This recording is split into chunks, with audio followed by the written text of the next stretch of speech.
Prepare to destroy everything you think you know about the formation of Israel. Forget the Sunday school lessons, the colorful cartoons, and the fairy tales about rainbow-colored coats. If you want to understand the truth, you must stop looking at the surface and start looking at the scars. Look at the map. Look at the borders of blood, dust, and broken promises of the Promised Land.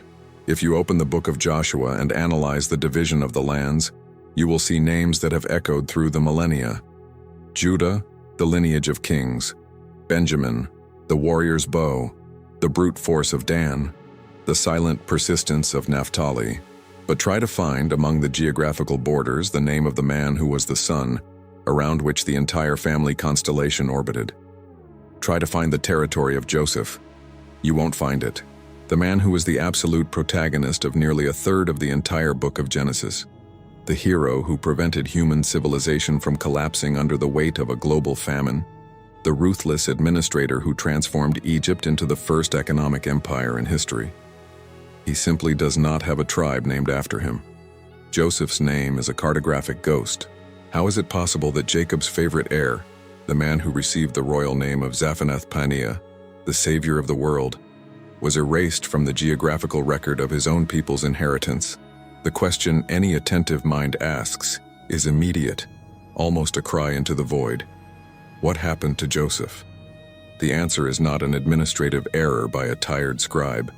It is not a historical oversight or an irrelevant footnote. It is one of the densest, darkest, and yet most redeeming legal, emotional, and spiritual moves in all of human history. It is a mystery that reveals how a man's destiny can be rewritten through a gesture of crossed hands on a deathbed in a foreign land. Today, we are going to decode why the tribe of Joseph does not exist, and why, paradoxically, this absence is proof that he received more than all his brothers combined. What you are about to hear is not just theology.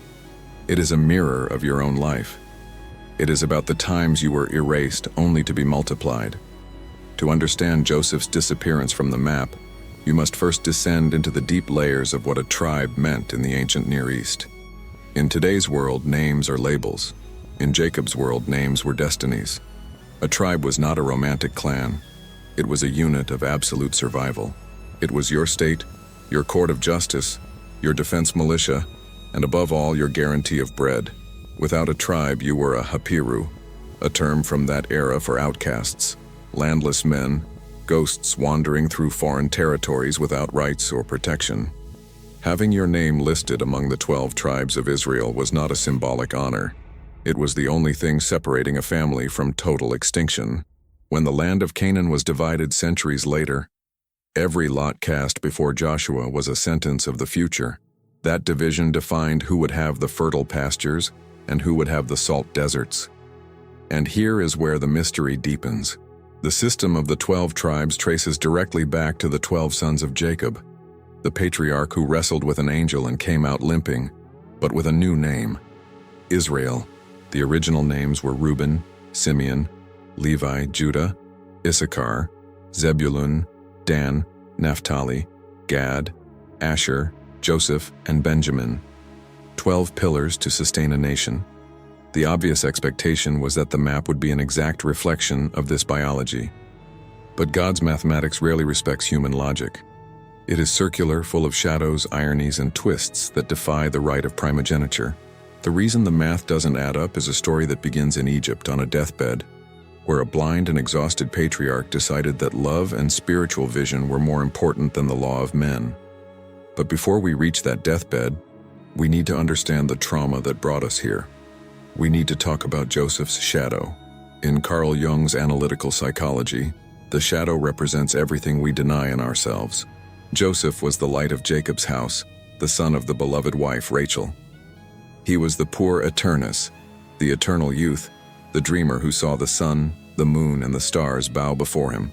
But for Joseph to become the savior of Egypt, he had to be destroyed. He had to be thrown into a pit by his own brothers, sold for 20 pieces of silver, the price of a wounded slave, and have his name erased from his father's memory through a lie drenched in goat's blood. Jacob spent 22 years believing his favorite son had been devoured by wild beasts. Imagine the weight of that silence. 22 years carrying a blood-stained robe as the sole testament to an interrupted existence. Jacob's pain was not just grief. It was an existential void that paralyzed the lineage of Israel. While Joseph climbed the steps of the Egyptian pyramid, from prisoner to vizier, his family in Canaan rotted in guilt and hunger. The brothers' betrayal was not just a crime against Joseph. It was an assault on the very future of the tribe. They tried to subtract Joseph from history.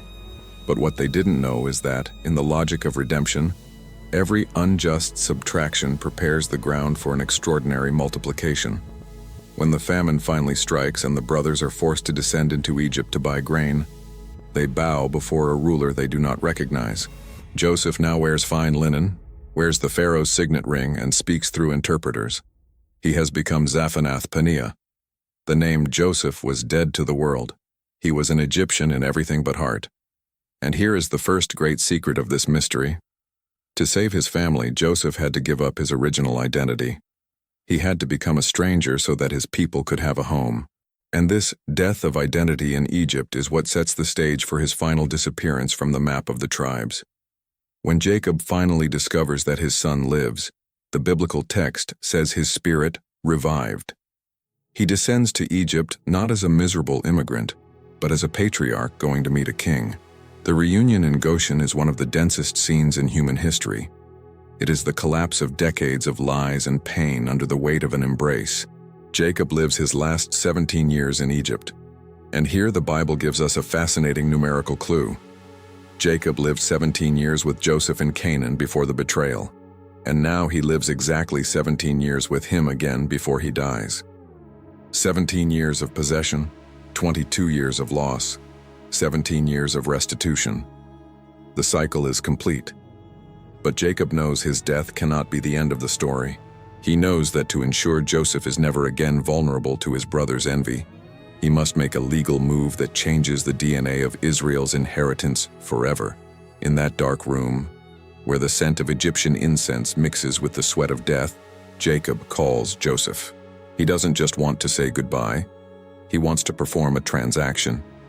Joseph brings his two sons, Manasseh and Ephraim. They are princes, heirs to the Egyptian elite. But Jacob looks at them with eyes that see beyond crowns and linen. He sees the promise made to Abraham and Isaac.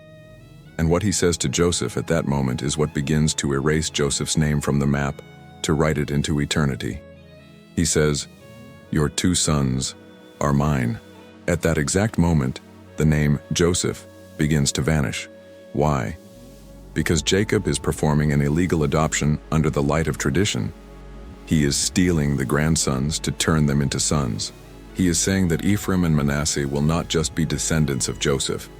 They will be brothers to Judah, brothers to Reuben, brothers to Benjamin.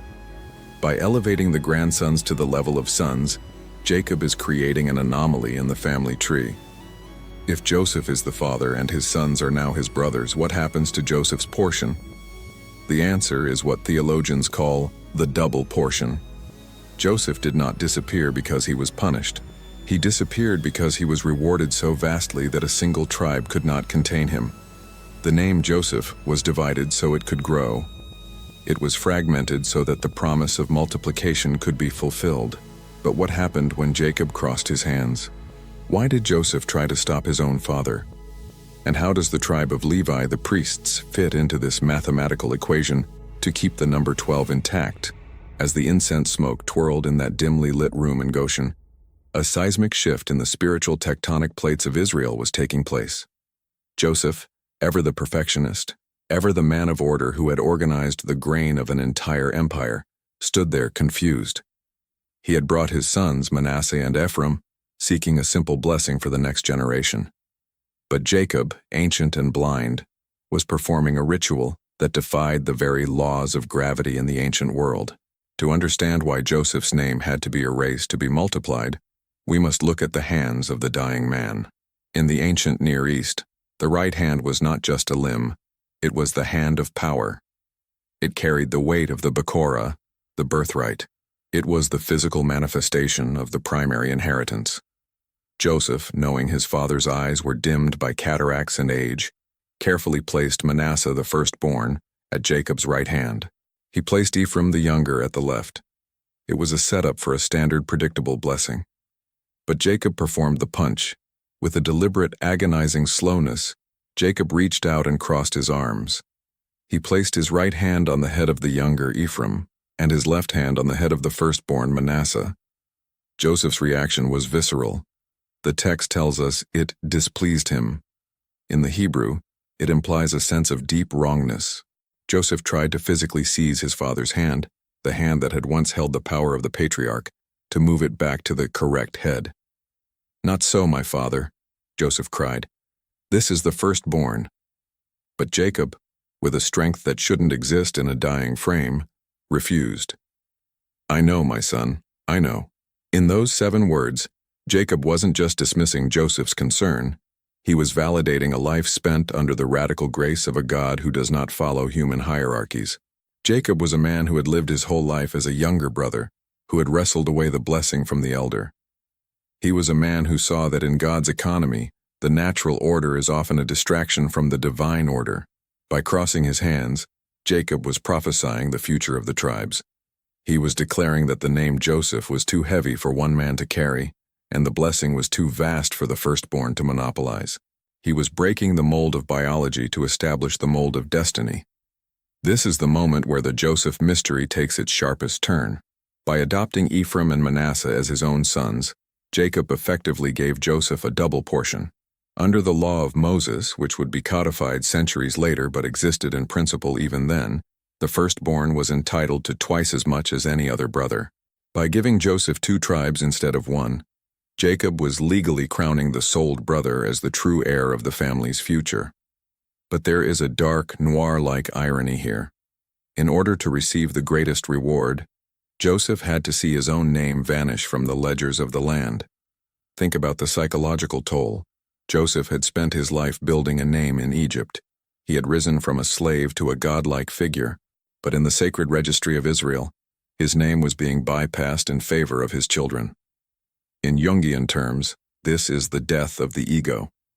For the tribe to survive, the hero must disappear. Joseph had to become a foundation, and foundations are always buried underground, invisible to those who live in the house above. This move created a mathematical crisis that would echo through the conquest of Canaan. If Joseph becomes 2 tribes, the count of Israel moves from 12 to 13. But the number 12 is not just a digit in the Bible, it is a symbol of cosmic order. 12 months, 12 gates, 12 stones. 13 is an anomaly, a disruption. How does the divine architect solve this? He moves a different piece on the board. He selects the tribe of Levi. Levi was the tribe of the violent brothers, the ones who had slaughtered the men of Shechem. But in a move of radical redemption, God transformed their curse of being scattered into a blessing of being the priesthood. God declared that the Levites would have no land. They would have no province. They would have no territory on the map of Joshua.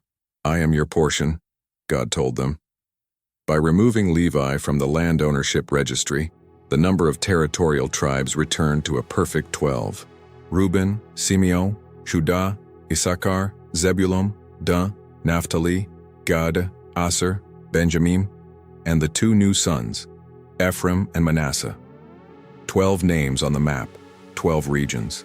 But the man who saved them all, the man who provided the grain that made their existence possible, has no borders to call his own.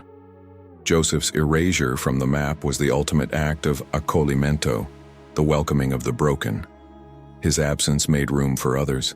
His loss of a tribe provided the space for his sons to become giants. Centuries later, the tribe of Ephraim would become so dominant that the prophets would use the name Ephraim as a code word for the entire northern kingdom. Joseph's spirit lived on through the younger brother who received the right-hand blessing. He became the ghost in the machine of Israel's history. Whenever you see the name Ephraim in the prophets, you are seeing the shadow of Joseph. Whenever you see Manasseh, you are seeing the fruit of his suffering. But why does this matter to you in your life right now? Why should we care about ancient hands crossed over the heads of Egyptian-born boys? Because we all live in the shadow of the cross.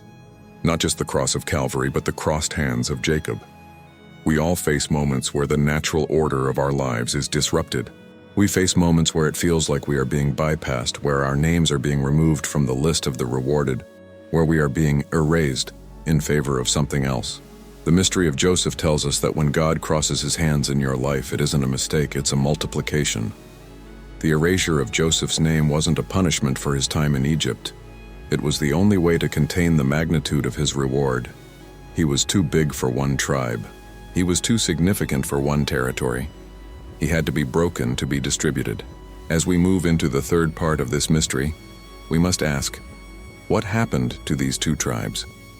How did the house of Joseph fare when they finally crossed the Jordan?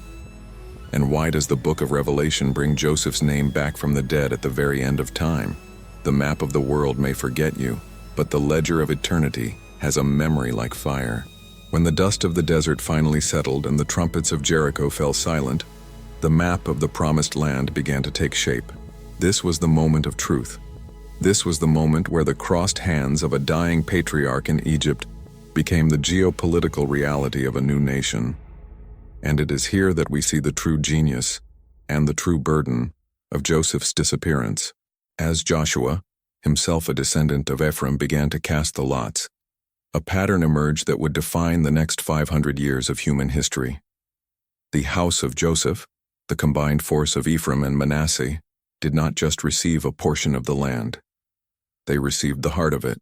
They occupied the central highlands, the most fertile, defensible, and strategic ground in all of Canaan. They held the mountains that overlooked the valleys. They held the springs that fed the livestock. But there was a tension vibrating beneath the surface. Because Joseph had been split into two, the house of Joseph was constantly battling its own internal duality. On one hand, you had Manasseh, the firstborn who was legally bypassed but given a massive territory that straddled both sides of the Jordan River. Manasseh was the bridge, the giant that stood with 1 foot in the wilderness and 1 foot in the promise. On the other hand, you had Ephraim, the younger brother who carried the right-hand blessing. Ephraim was the fire. Ephraim was the ambition. In the book of Judges, we see the Ephraimite complex begin to manifest. Because they carried the blessing of the double portion, the Ephraimites developed a psychological profile of entitlement and fierce pride. They were the ones who scolded Gideon for not calling them to battle sooner. They were the ones who challenged Jephthah, leading to a civil war where the word shibboleth became a death sentence. This is the dark side of being the favorite son. When you are chosen by grace, the ego often tries to claim that grace as merit. The shadow of Joseph, the pain of being sold, the trauma of the pit, had been passed down through the generations, manifesting as a desperate need for dominance. Yet, despite their volatility, the house of Joseph was the engine of Israel. While Judah held the scepter in the south, Ephraim held the soul in the north. The city of Shiloh, where the tabernacle rested for centuries, was in the heart of Ephraim's territory. For a long time, the center of gravity for the entire religion of Yahweh was not Jerusalem. It was the land of the son who was once a ghost. But why did the name Joseph have to stay hidden? Why didn't they just rename the territory the state of Joseph? To answer that, we have to look at the setup plus punch of history. The setup was Joseph's suffering in Egypt. The punch was his multiplication in Canaan. But there is a second punch that most people miss. In the divine economy, the hero must eventually recede so that the people can grow. If the tribe had been named Joseph, they would have forever been looking backward to the man who saved them from famine. By naming the tribes Ephraim and Manasseh, God forced them to look forward to their own destiny. He turned a legacy of rescue into a legacy of growth. This is the acollimento, the welcoming of your future self. Joseph's disappearance was an act of ultimate fatherhood. He vacated his own space so that his children could have twice as much room to breathe. He accepted the erasure of his name so that his sons wouldn't have to live in his shadow. He gave them the right to be their own men, even if it meant he would be forgotten by the cartographers. But as the centuries rolled on, the house of Joseph faced a catastrophic split. When the kingdom of Solomon fractured, it was an Ephraimite named Jeroboam who led the rebellion. The 10 northern tribes broke away, and because Ephraim was the strongest among them, the prophets began to use Ephraim as a metonym for the entire apostate nation.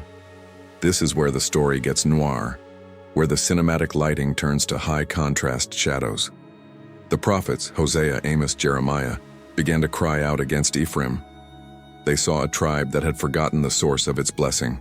They saw a tribe that had traded the double portion for double dealing with foreign gods. Hosea's language is particularly heartbreaking. Ephraim is a cake not turned, he says. Ephraim mixes himself with the nations. The tribe that was meant to be the plenitude of nations had become lost within the nations.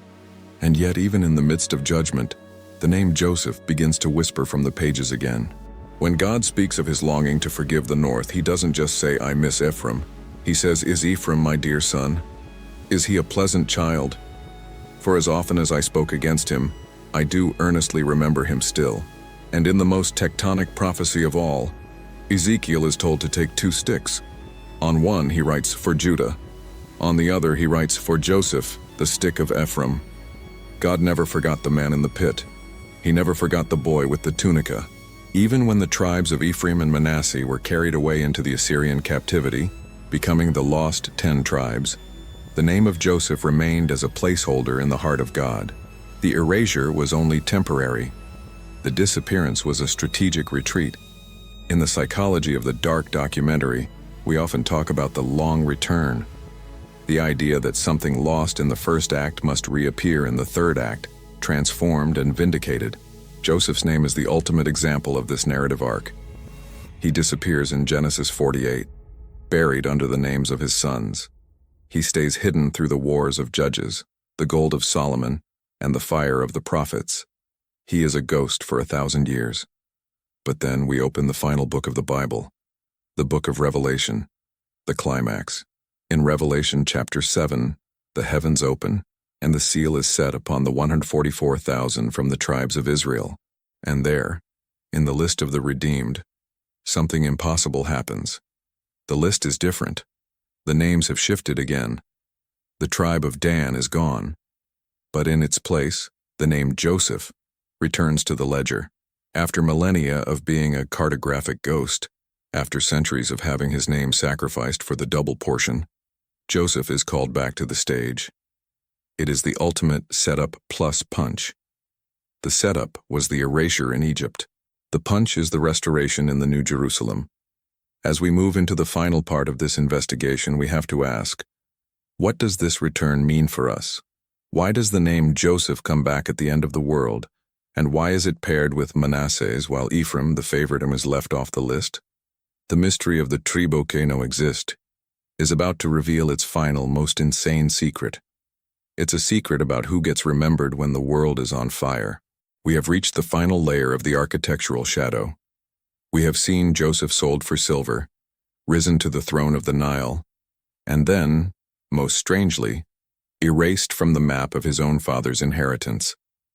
We have seen his identity fragmented into 2 sons, Ephraim and Manasseh, and we have watched as the house of Joseph became a geopolitical titan that eventually lost its soul in the fires of idolatry.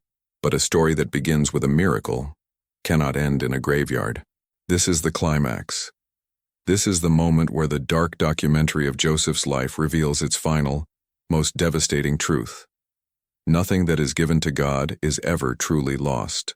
If you look at the final chapter of the human story, the book of Revelation, you will find a list of tribes that seems broken to the casual reader. In Revelation 7, as the 144,000 are sealed, the names shift once more in a tectonic realignment of the soul. The tribe of Dan is gone, replaced. Ephraim, the younger brother who once dominated the northern kingdom with pride and arrogance, is missing from the explicit list of names. But in the middle of the ledger, like a diamond rising from the ashes of history, the name Joseph reappears. Think about the sheer narrative weight of this. For over 1,000 years, Joseph was a ghost. He was the foundation beneath the floorboards, the man whose name was sacrificed so his sons could have room to breathe. But at the end of the world, when God calls his elite to the front lines, he doesn't call the house of Ephraim. He calls Joseph. Why? Because Ephraim represents the version of us that gets drunk on the blessing. Ephraim represents the pride that comes with being the favorite. But Joseph? Joseph represents the version of us that has survived the pit. Joseph represents the identity that has been forged in the furnace of betrayal and refined in the silence of an Egyptian prison. The return of Joseph's name in the final act is the ultimate setup plus punch. The setup was the centuries of invisibility. The punch is the realization that God was never done with Joseph's individual identity. He allowed the name to be hidden so it could be preserved untouched by the political corruption and the spiritual decay that eventually claimed the northern tribes. Joseph was put on ice, kept in the secret place of the Most High, waiting for the moment when the world would need a savior of the world once again. This is the accolimento for everyone watching this who feels like they've had to sacrifice their own identity for the sake of their family, their job, or their survival. You might feel like your name has been erased from the map of success. You might feel like you are just a foundation for others to build upon, invisible and unthanked. But the mystery of Joseph tells us that your name is being held in a different ledger. In the cinematic noir of our lives, we often think that disappearing means failing. We think that if we aren't the ones in the spotlight, if our name isn't on the territory, we don't exist. But the structure of Israel proves the opposite. The man who was removed from the map was the only one who ended up sustaining the entire map. Without the tribe that doesn't exist, there would be no Israel. Without the sacrifice of Joseph's name, there would be no double portion. And here is the most insane secret of all. If you look at the gates of the New Jerusalem in the final vision of the Bible, you will see 12 gates. And on those gates are the names of the 12 tribes. This is the final reconciliation. There is no more missing name. There is no more crossed hand tension. In the end, the setup of our earthly suffering meets the punch of our eternal reward, and they kiss. Joseph's disappearance was the greatest act of love in the Old Testament. He allowed himself to be less so his children could be more. He accepted the silence so the promise could speak. He was the stick of Joseph that eventually had to be joined back to Judah to create a single, unbroken kingdom under the true Messiah.